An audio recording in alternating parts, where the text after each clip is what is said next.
Hello everyone, my name is Jamin. Thanks so much for visiting my channel. In this video, I have a Dell Latitude 14 5420 model laptop. I'm going to show you how to get inside and take you on a teardown or disassembly tour, show you many of the various components you can access once you're in. So first thing, power down your computer the correct way. Make sure it's off and unplugged from your charger. We're then going to flip it over to access our bottom case screws. Now you have a total of 8 screws on this bottom case.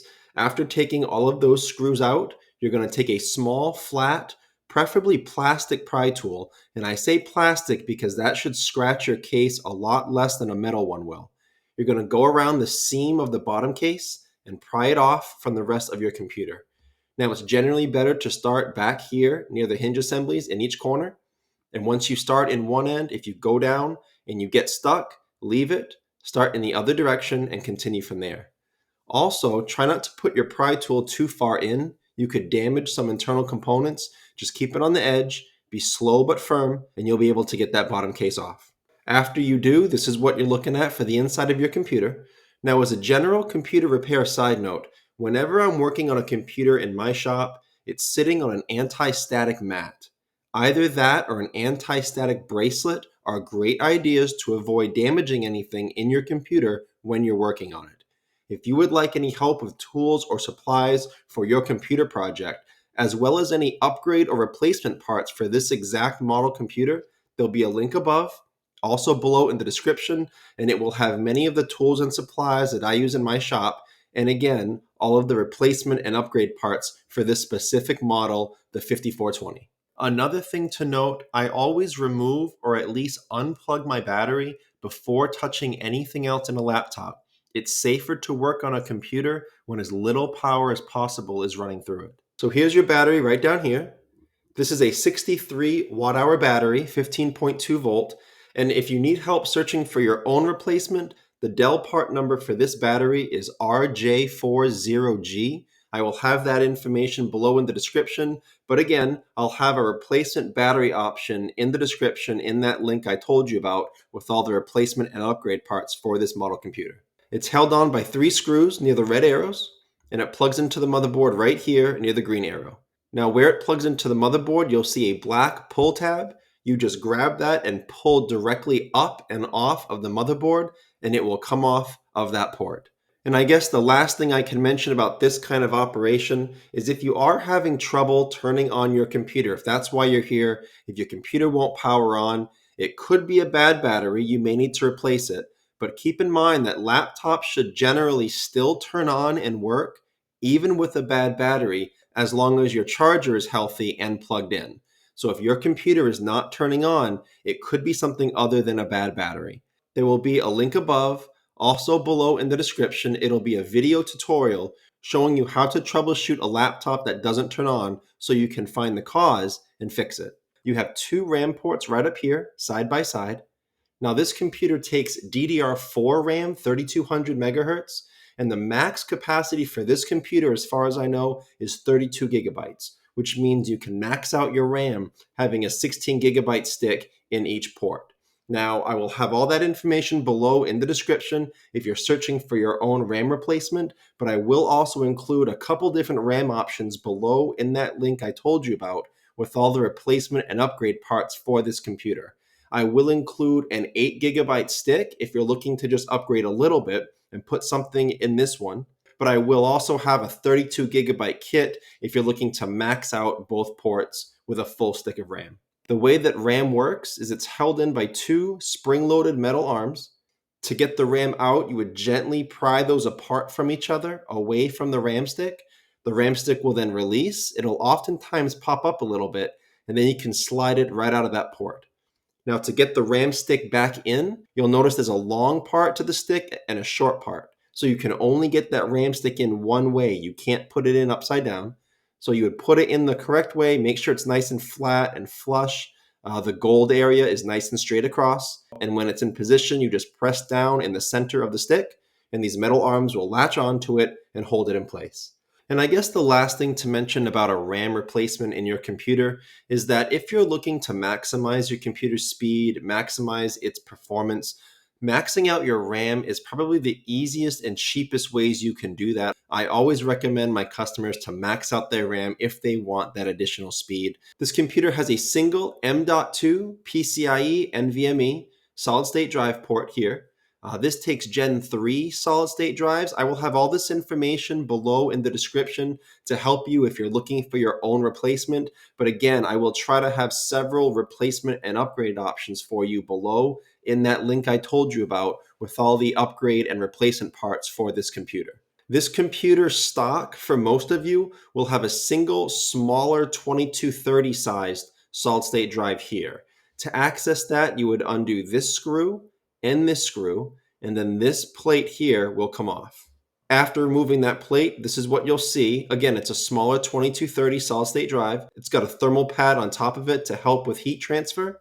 And most of you will have either a 126 or a 256 gigabyte drive here. So below in that link with all the replacement and upgrade parts, I'll have a couple different options for you as far as this smaller 2230 drive. I will have a 256 gigabyte if you're looking to upgrade a little bit. I'll also have a 512 gigabyte if you're looking to upgrade a good amount with this drive. However, this port, as you can see, it's longer and it's got a screw down here. So this will also take the longer 2280 solid state drives, which instead of screwing here, they'll screw all the way down here. So I will have a couple different options for you on the 2280s. I'll have a terabyte drive and a 2 terabyte drive if you're really looking to upgrade the size of your storage. And I guess the last thing to mention about dealing with storage like this, if you are replacing your solid state drive, you may need to install an operating system to the new one. So below in the description, I will have 2 video tutorial links. One will show you how to install Windows 10 onto a Dell. The other will show you how to install Windows 11 onto a Dell, if that helps. You have this speaker on the right bottom corner of my screen, and you have this speaker on the left bottom corner of my screen. These speakers don't have screws that hold them down. They're just loosely laid down. You see these blue rubber washers here around these posts for sound insulation. You just wiggle those off and you can get these speakers off. The right speaker does not plug into the motherboard itself. Its blue and white wire come down here. Across the bottom, plug into the left speaker. And then this speaker, plug into the motherboard right here. So as with any cables or cords in a computer, don't pull on the wires themselves. You could damage them. Sometimes you could pull the wires right out of the plug. You just want to manipulate the plug as much as possible. So use your fingernails or a pry tool on either side of this plug to wiggle it out of that port. Also, when you lay your speakers back down, make sure you lay the wires exactly as seen.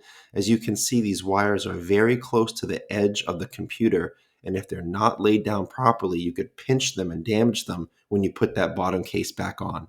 I will try to have speaker replacements below in the description in that link I told you about with all the replacement parts and upgrade parts for this model computer.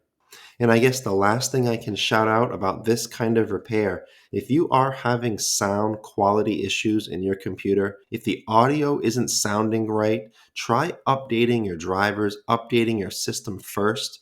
It could be an issue with that. Rule that out before coming in here and trying an invasive, complicated repair like this. If you want help with that, there will be a video link above. Also below in the description, it'll show you how to update your system and your drivers. Your CMOS battery is actually kind of hidden. It's underneath down here in the bottom left-hand corner of my screen.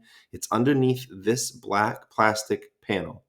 So we already have that screw out. We're going to need to remove this screw here because under here is our CMOS battery. It's wrapped in black electrical tape. It's held down by double-sided tape so you can easily pop it off if you're looking to replace your CMOS battery, and it plugs under the motherboard. The cord goes out of here, winds under here, and plugs into the motherboard right there. So if you're looking to replace your CMOS battery, I will have a replacement option below in the description in that link I told you about with all the replacement and upgrade parts for this computer. There will be a CMOS battery option there. If you're here to just reset your BIOS system settings, you don't need to physically remove the battery, so that's good. You can leave this screw down. All you would have to do is unplug this cord from the motherboard, for about 15-20 seconds. That should be sufficient to reset your BIOS system settings. And remember, instead of pulling on the wire, manipulate just that plug. So use your fingernails or a pry tool to get that out of that port. Please note that this will, in most cases, only reset your BIOS system settings and not your BIOS password. For BIOS password reset information, look down below in the description under the FAQs. I'll have more information there. But again, in most cases, this will not reset your BIOS password, just your BIOS system settings. And I guess as a last thing to mention, this resetting BIOS procedure is very common for people trying to troubleshoot why their computer's not turning on. If that's why you're here, there are a few other steps you can do to troubleshoot and find out why your laptop's not turning on. There will be a video link above. Also below in the description, it'll be a tutorial to show you how you can troubleshoot a laptop not turning on. Your Wi-Fi card is right here on the left side of my screen. It's held in by a single screw right here on the left that holds down this metal plate. Once you remove that screw, the metal plate will come up, the Wi-Fi card will be released, and you can pull it out of this port here on the right. You can slide it to the left out of that port. At that point, all you have left are the antenna wire plugged in here. Those are just snaps. Those snap directly up and off of that Wi-Fi card. And to get them back on, they do need to be at a perfect 90-degree angle to snap back on. And you are strong enough to damage it if it's not at the right angle and you push too hard. So just be patient, go slow. It may be a little bit of a pain if you're not used to it, but get that at the right angle and you will be able to snap it back on. I will have all the Wi-Fi card specs below in the description to help you if you're looking for your own Wi-Fi card replacement, but I will also try to have a Wi-Fi card replacement option below in the description in that link I told you about with all of the replacement parts for this specific model computer. As a last side note to a Wi-Fi card replacement operation, if you are having Wi-Fi issues, if you can't see any networks, or if you can't even access your Wi-Fi options at all, it could be a bad Wi-Fi card. You may need to replace it, but it could also be something else. There will be a video link above and below in the description. It'll be a tutorial showing you how to troubleshoot if you don't have any Wi-Fi options. Hopefully you can fix it that way before having to come in here and attempt an invasive repair like this. This is your fan right here, your single fan. The heatsink connects the fan to the vent and goes over here and screws in over your CPU area. To get the fan out, you have these two screws right here, and then it plugs into the motherboard right here. Now be very careful of this wire. You definitely don't want to pull on it. It's very fragile. Fan wires can break very easily, so definitely just manipulate that plug. Use your fingernails, use a pry tool to get that plug out of that fan port. After that, if you're looking to access your heatsink, you have these 4 screws over your CPU area. Now, just as a word of caution with this operation, I don't know why you're here, if you're replacing a broken fan, if you're having overheating issues and you're trying to clean things out, but for whatever reason, if you ever remove the heatsink assembly over your CPU on any laptop and you expose that thermal paste to air, you do need to reapply thermal paste. Once it's been exposed to air, it's no longer as effective. So if you need help with how to reapply thermal paste, there will be a video link above. Also below in the description, it'll be a tutorial in how to fix an overheating laptop, and it will show you some things that you may want to know. For example, you definitely want to clean off all the old thermal paste from both the CPU and the heatsink before reapplying new thermal paste, and you also don't want to put too much new thermal paste down. If you put too much thermal paste, you could end up locking heat in rather than facilitating its transport out of the computer. So again, that video tutorial will be there if you want. Also, in that link below that I told you about with all the tools and supplies and replacement parts for this specific model computer, not only will I have a fan replacement option in there if you want, but I will have a couple different thermal paste options. Thermal paste, you definitely get what you pay for. So there will be a cheaper option there for you, but there will also be a more expensive thermal paste option that is a little more pricey, but it will do a better job in heat transfer. Several other things to point out here. These ribbon cables here, you see a couple there, one here, A couple more over here. If you are going at components that require you to unplug these ribbon cables, be very careful with these ports. This black component right there, that black clip, that opens and shuts kind of like a book cover. The hinges would be on the bottom and it opens from the top. The way to operate this, be very careful. Take a small, very, very flat pry tool and put it under the black clip. Go at it from the top here. And then once you're under it, gently pop it up to release your ribbon cable. Now, I'm making a big deal of this because if you break that black clip, you probably won't be able to find a replacement. What that means is your ribbon cable may never fully be secure again after that. So be very careful not to break that clip. Another reason you could be in here is to access your LCD assembly. You see these two hinge assemblies, one up here with some screws in it in this corner, one over here in this corner with screws in it. If you're looking to get at your LCD assembly, you would want to undo those screws and then make sure that these antenna wire coming down through the left hand hinge assembly, make sure you unplug those and then run those out of here so they're not damaged when you're taking up your LCD assembly. And then your LCD cable plugs in right here. So you have a screw here and a screw here to take off this metal guard, and then you can get at your LCD cable. And then once both of those are unplugged, you can remove your LCD assembly. A lot of computer shops prefer to replace an entire LCD assembly, and they don't really prefer to do the actual LCD simply because it's easier and a less chance of breaking anything. If you're trying to replace the actual LCD, I will have a video tutorial below in the description. It'll be a general tutorial video on how to replace an LCD in a laptop. And if you need any help with the specifics of your model, feel free to message me and I can help you through it. But that's kind of it for this video, how to get inside your 5420 and how to access many of the internal components. Thanks again so much for watching. Please remember to like and share if this helped you out, if you think it can help someone else out.